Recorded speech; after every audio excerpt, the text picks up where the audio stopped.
여러분 안녕하세요. 이번 시간에는 그 검사라든지 판사 하시는 분들이 왜 국회의원이 되고 싶어 할까 하는 내용에 대해서 설명을 드리도록 하겠습니다. 사실 뭐 그 로스쿨에 진학하는 학생들은 여러 가지 다양한 이유로 그 로스쿨에 진학을 합니다. 근데 이 자기소개서 같은 걸 보면 제일 많은 게 그 검사를 지망하는 학생이 많고, 물론 이제 그 변호사를 한다는 사람이 사실 많긴 하지만 검사라든지 판사를 지망하는 학생이 사실 많습니다. 그래서 이제 제가 이제 그 검찰에 대한 거, 그 다음에 판사, 그 다음에 왜 국회의원이 법을 만드는 거에 여러 가지 견제와 균형에 대한 내용에 대해서 설명을 드리도록 하겠습니다. 먼저 이 검찰은 다 여러분이 아시는 것처럼 엄청난 권력을 가지고 있습니다. 그리고 영화에서 보는 것처럼 뭐 화려한, 실제로는 그렇게 화려하진 않지만 사실은 이 권력이라는 게 워낙 강해서 그 대통령, 아니면 대통령의 아들, 아니면 뭐 재벌, 이런 사람들 다 구속해서 수사할 수 있는 이런 권한과 권력이 있습니다. 물론 이제 그 일본의 얘기를 잠깐 하면 좀 이상하긴 하지만, 근데 일본 검찰 같은 경우는 한국 검찰보다 오히려 조금 더 많은 엘리트 의식이 있고, 사실 일본 검찰의 그 좋은 점은 그 사람들은 한번 검찰이 되면 중간에 퇴직을 한다거나 아니면 다른 쪽으로 가지 않고 거의 정년을까지 버티는 걸 되게 좋아합니다. 그래서 검찰 하다가 다른데 뭐 변호사를 했다는 거를 약간의 수치로 생각을 합니다. 왜 그러냐면 그 사람들은 일종의 검찰 같은 거를 공무원이라서 꼭 정년까지 해야 된다고 생각하고, 마찬가지로 일본의 그 판사분들도 거의 정년까지 있습니다. 그래서 중간에 나와서 뭐 변호사 개업을 한다는 거는 보통 상상을 할 수가 없고, 가끔 이제 대학의 교수로 가는 경우가 가끔 있지만 대부분은 그 자기 자리에 남아 있습니다. 왜 이 설명을 드리냐면, 그래서 일본 검찰 같은 경우는 그 내각 총리 대신 일본 수상 같은 사람을 구속하거나 정치인 수석하는 거에 대해서 거의 엄청난 그 권한을 갖고 있고, 특히 일본 사람들 같은 경우는 만약에 검찰이 정치인을 수사했다라고 생각하면 거의 이거는 대부분 다 유죄라고 생각을 합니다. 왜냐하면 일본 검찰 같은 경우는 이제 우리나라 검찰하고 약간 달라서 절대 이길 사건, 거의 이길 것 같은 사건들만 기소를 합니다. 그래서 법원에 가서 판사님들이 하는 역할이 거의 대부분 무죄 판결 나오는 경우가 거의 없다고 생각하시면 됩니다. 물론 우리나라에 비해서 약간 반대 논가라든지 반론을 할 수 있는 게, 그러면 그 검찰이 그 쉬운 사건만 골라하는 거 아니냐라고 할 수 있지만, 사실은 그만큼 대사건만 집중해서 한다고 생각하시면 됩니다. 반면에 이제 우리나라 검찰은 그 일본 검찰에 비해서는 상대적으로 그 무죄 비율이 많이 나오는데, 그럼 이거는 뭐 우리나라 검찰이 이상해서 그런 거라기보다는 사실은 여러 가지 증거가 모자랄 수도 있고, 사실 이제 이 검찰을 견제하는 역할이 판사님들이 견제를 한다고 생각하시면 됩니다. 그래서 검찰을 견제할 수 있는 건 일종의 판사님들이 견제를 하는 거고, 물론 이거에 대해서 이제 그 판사님들이 재판을 하는 게, 우리가 판사님들이 한 판결에 대해서 승복을 하는 이유가 그 판사가 뭐 인간적으로 훌륭하다거나 뭐 공부를 잘한다거나 뭐 똑똑하다거나 이래서 하는 게 아니라, 국민 전체가 사법부에 대해서 권위를 주고 그 사람들이 한 판결에 대해서 우리가 다 승복을 하겠다라고 이 사회적 합의를 하는 겁니다. 그래서 일단 판사님 개인에 대한 비난을 하는 게 아니라 그 판결에 대한 내용을 하는 거고, 만약에 그 판결이 이상하다라고 하면 1심이 이상하면 2심, 3심이 있는 겁니다. 그래서 2심, 3심까지 가고 대법원까지 가면 대법원에 있는 그 대법관님들께서 판결을 합니다.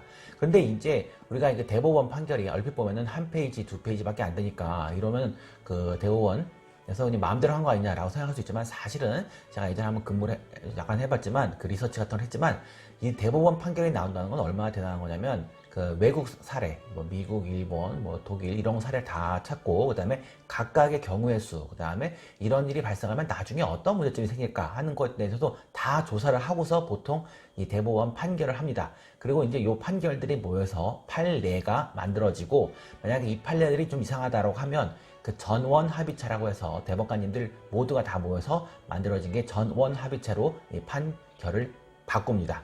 그런데 지금 왜 설명을 드리냐면, 검사도 엄청난 권력을 갖고 있고, 이런 검찰을 견제하는 게 법원의 판사님들이고, 이런 또 판사님들을 대법원에서도 견제를 한다고 말씀을 드렸는데, 그런데 이걸 갖다가 한 큐에 한 방에 무력화시키는 게 바로 법입니다. 법. 무슨 말이냐면, 검찰, 법원은 다 법이라는 기준 내에서 움직이는 겁니다. 그런데 이 법을 갖다가 바꿔버리면 이 모든 일이 다 바뀐다고 생각하시면 됩니다. 그래서 제가 예전에 뭐 어떤 사건에 대해서 뭐 조사를 한 게 있었고, 물론 이 교수들도 주로 하는 일이 뭐냐면 이 판례 평석이라는 걸 많이 합니다. 그래서 뭐 대법원 판결이 나왔다 그러면 이 판결은 이상하고 뭐 바꿔야 되고 뭐 수많은 얘기를 하지만 이제 법이 바꿔버리면, 법이 개정되는 순간 모든 논의가 다 그 법에 따라서 논의가 다 이루어진다라고 생각하시면 됩니다. 그래서 국회의원이 되는 순간 이런 것들 모든 논의를 한 번에 다 정리를 할 수 있는 게 법이라고 생각을 하시면 됩니다. 그러면 과연 이 법이라는 게 우리가 생각하는 것처럼 뭐 사람들이 뭐 법대로 하자라고 하는데 법을 갖다가 하루아침에 자고 일어나면 갑자기 뚝딱 만들어낸다거나 아니면 자기 마음에 든다고 갑자기 뭐 모든 국민 5천만 명에게 뭐 1억 원씩 돈을 주자 아니면 뭐 10억씩 돈을 주자라고 집안한테 주자라고 법을 만들 수도 있습니다. 사실은 근데 이거는 이제 원래 이렇게 졸속 입법을 한다거나 하루 만에 법을 만들 수 있는 게 사실 아니고요. 아까 이제 그 판례를 낼 때도 엄청나게 수많은 고민과 사례를 분석하는 것처럼 원래 이 법도 만들 때는 그냥 만드는 게 아닙니다. 제가 예전에 뭐 법 만들 때 여러 가지 과정에서 뭐 자문이라든지 뭐 참여를 많이 했지만 이 법은 조문 하나, 그 다음에 조항 하나 만들 때마다 그냥 만드는 게 아니고 여러 가지 다양한 사례를 생각을 하고 외국 입법률을 다 조사하고 그 다음에 기존에 있던 법령하고 충돌이 있는지 아니면 작구라든지 이런 모든 내용을 다 조사한 후에 겨우 이게 법을 만드는 게 아니라 법안을 만들고 이 법안이 그냥 만들어진 게 또 아니고 또 이게 그 행정부에 또 심사를 합니다. 그래서 과연 예산이 되는지 예산이 되지도 않는데 아까 설명드렸지만 모든 국민에게 돈 1억 준다라는 거는 예산이 돼야 돈을 주는 거지. 사실 법이야 뭐 뭐든지 다 할 수 있으니까 그래서 법을 만든다고 그냥 입법을 하는 게 아니라 여러 가지 예산도 뒷받침이 돼야 되고 그 다음에 현실적으로 실행이 가능한가 그 다음에 만약에 생겼으면 어떤 문제가 발생할 건가 그래서 아까 설명드렸지만 판례 갖고도 대법원 판례 갖고도 여러 가지 문제가 많이 생기는데 이 법은 그거 갖고 문제가 생기기 때문에 일단 시행을 해보고 나중에 고치겠다라 하는 것보다는 처음부터 잘 만들어야 됩니다. 그래서 아까 설명드렸지만 검사, 판사 이런 분을 약간 견제하시는 게 국회의원이고 국회의원이 또 법을 만들어서 이런 잘못된 판결이라든지 아니면 그 관행을 바꾸시는 게 법이고 그럼 또 이제 여기서 그러면 국회의원은 과연 누가 견제를 할 거냐 하면 원래는 이제 국회의원을 견제하는 역할이 검찰에서도 국회의원 견제를 할 수도 있고 또 사법부가 또 국회의원을 견제를 할 수가 있습니다. 그래서 다 아시는 것처럼 그 입법, 사법, 행정 3권 분립이 돼서 서로 견제와 균형을 하는 거고 특히 이제 국회 같은 거는 언론에서 더 견제를 많이 해서 왜냐면 이제 국회의원들은 선거철이 되면 선거에 당선이 돼야 되는데 당선이 되려면 대부분 국민의 표를 얻어야 되기 때문에 이걸 갖다가 할 수 있는 게 언론에서 영향을 끼칠 수가 있기 때문에 언론이 서로 영향을 끼쳐서 일종의 서로 간의 견제와 균형을 해야만 법이 된다고 생각하시면 됩니다. 그래서 지금까지 설명드린 내용을 정리하면 법을 한번 공부해 본 사람들은 이 법이 정말 이상하다 고쳤으면 좋겠다라고 생각해서 국회의원이 되고 싶어 하는 거고 다만 이 국회의원이 된다고 하더라도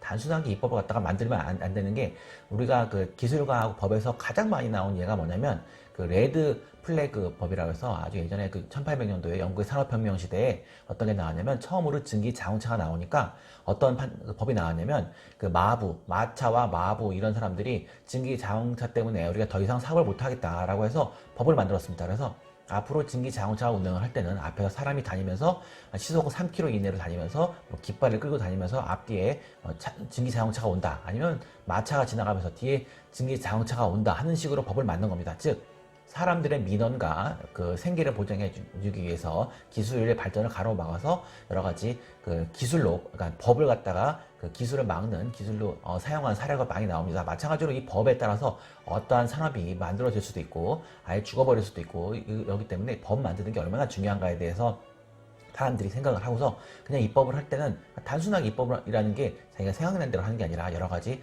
고려도 하고 부작용이라든지 효과라든지 모든 거를 다 만들어야만 제대로 된 입법이 될 수가 있습니다. 감사합니다.